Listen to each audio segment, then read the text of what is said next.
Hey there, folks. Welcome back to our fun, friendly corner of the world where we love talking all things homesteading. Today, we've got a really neat topic for you, delving into the origins of self-sufficiency as a lifestyle. Now, isn't that a concept, eh?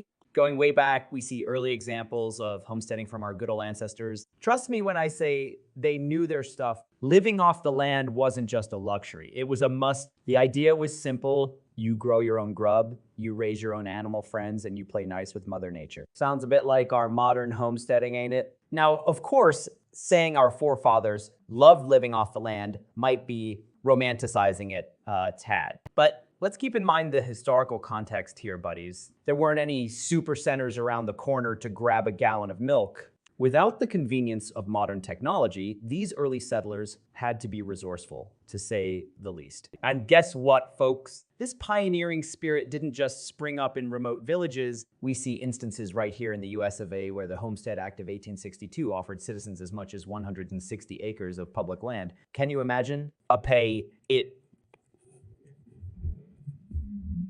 This act was a big influence on the development of homesteading and planted the seeds for the lifestyle many of us enjoy today. So there you have it. Wonderful people. A brief jaunt down memory lane where we traced back our roots and learned a bit more about the beginnings of this beautiful, self-sufficient life we lead today. Remember, we're all just modern pioneers following the footsteps of those before us. And ain't that just something to be proud of? I sure do think so. Keep those pioneering spirits high, folks. Until next time, talking about homesteading, there have been some pretty big league players who've gone ahead to shape this concept. Scott and Helen Nearing? Nah. Well, they wrote this killer book called The Good Life, Helen and Scott Nearing's 60 years of self-sufficient living. They lived it, man, growing their own food, building their own houses, the whole shebang. Got another couple for ya, Elliot Coleman and Barbara Damrosch. Seriously, super inspiring pair of modern homesteaders. Elliot's book, The New Organic Grower. I mean, you want a manual on successful small-scale farming. This is it. But let me tell you, it's not just the people. There have been laws or legislation, too, that have really revved up homesteading. Take the Homestead Act of 1862. Pretty old, huh? It literally blew the homesteading scene wide open. Crazy, right?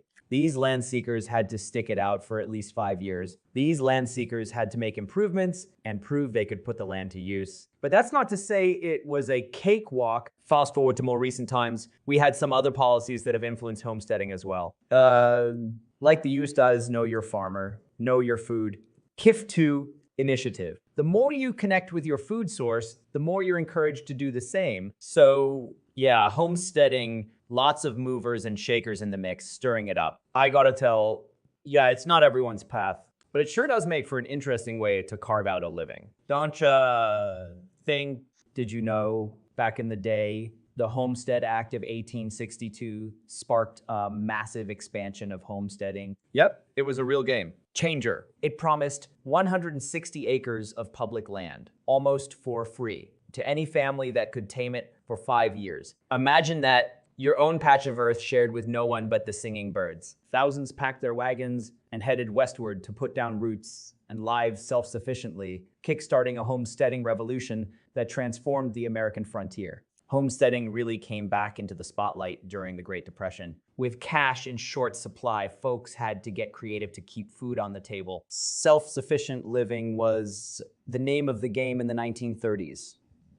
Just like the pioneer days, families often grew their own food, raised chickens, or had a dairy cow. They tended their gardens, canned their harvest for the long winter months, and crafted their own clothes. This resourcefulness helped them weather the storm and come out stronger on the other side. Fast forward to today, and we're seeing a resurgence in homesteading. Isn't that something? This ain't the Great Depression we're living in, and yet folks still desire to live off the grid, grow their own food, or just crave that closer connection with nature. Having your hands deep in the soil or feeding the clucking chickens, there's a certain calmness to it all, yesteryear charm that's irresistibly attractive and liberating in today's fast-paced, tech-saturated world. And the best bit, you don't have to have a 160-acre farm to be a homesteader. Even in Small suburban backyards. People are setting up kitchen gardens, raising bees, preserving food. And yes, some are even keeping urban chickens. We've come a long way since the Homestead Act, haven't we? Right on, let's dive into it. Homesteading, that's living self-sufficiently, growing your own veggies, and raising a little livestock. It's got folks mighty interested. Some people are jumping headfirst into the homesteading lifestyle while others, they're just sticking a toe in for now. There's a whole gamut of reactions. Some folks see it as an ideal backdater lifestyle, while others can't see themselves giving up on their city life, no matter how fresh the eggs are. Then there's the whole impact of homesteading on the economy and the environment, and boy, does it have some. When people start producing their own food, it means less cash flowing into the supermarket chains, but it's a boost for small businesses that supply tools, seeds, and livestock. As for our dear Mother Earth, homesteading could be a real lifesaver. It can help reduce waste, keep our soil healthy, and preserve biodiversity with traditional farming practices. On the grander scheme, homesteading is also stirring up some socio-political soup. Some folks see it as a sign that folks are losing faith in the ability of governments to manage resources and crisis situations. There's a whole lot of food sovereignty talk,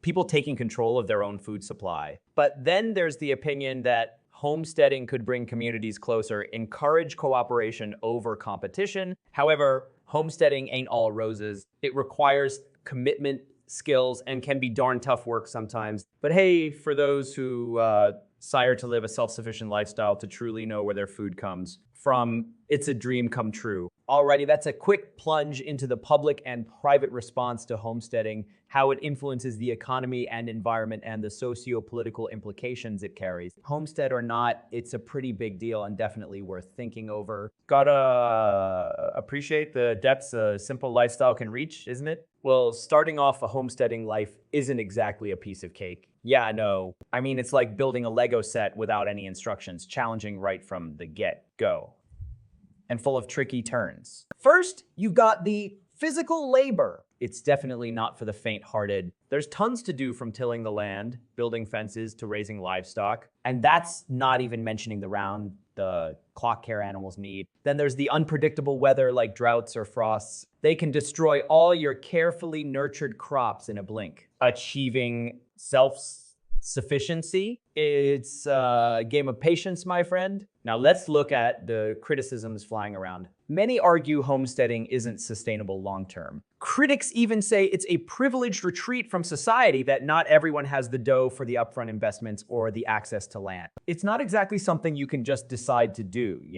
And don't let me start on the impact on society and culture. Yes, homesteading can be satisfying. Nothing feels better than eating veggies. You've grown yourself, but many fear it's widening the divide between rural and urban living. It could lead to problems for those left in cities, like food deserts, where access to fresh produce is limited. Also, think about the loss of some traditions. We're social animals, after all. How much of our culture and societal norms would we lose if everyone decided to up and ship off to the countryside? So yeah, the picture ain't all rosy. Homesteading is a big commitment, and it has its share of downsides. But like most things in life, it's got its good and bad sides. It really all comes down to your personal values and what you reckon is best for you and your loved ones. Homesteading, oh, how it's weaved its way into our daily lifestyle ripple. You'll often catch folks now growing their own veggies, tending to chickens in backyards, or even knitting scarves while the bread's baking. That's homesteading for you, yeah,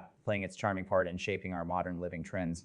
This old-time practice didn't just make a comeback for kicks, no siree. A big driver in green and sustainable living concepts owes its roots to this very tradition. Homesteading brings you closer to nature, and in doing so, it encourages we humans to develop a deeper appreciation and respect for our environment. It's like putting on a pair of new glasses, where the world is seen through the lens of conservation and sustainable usage of resources. And you know what? The beauty is, it's not just about sustainability. It's also a firm step towards self-reliance, an increasingly attractive feature in an unpredictable world. Don't ya think? Whether it's about reducing plastic usage or minimizing carbon footprint, homesteading is an effective pathway towards that harmonious coexistence with Mother Earth. Peering into the future, Homesteading is not about to quit the stage. That's right, folks. Its significance is only set to increase, especially in an era where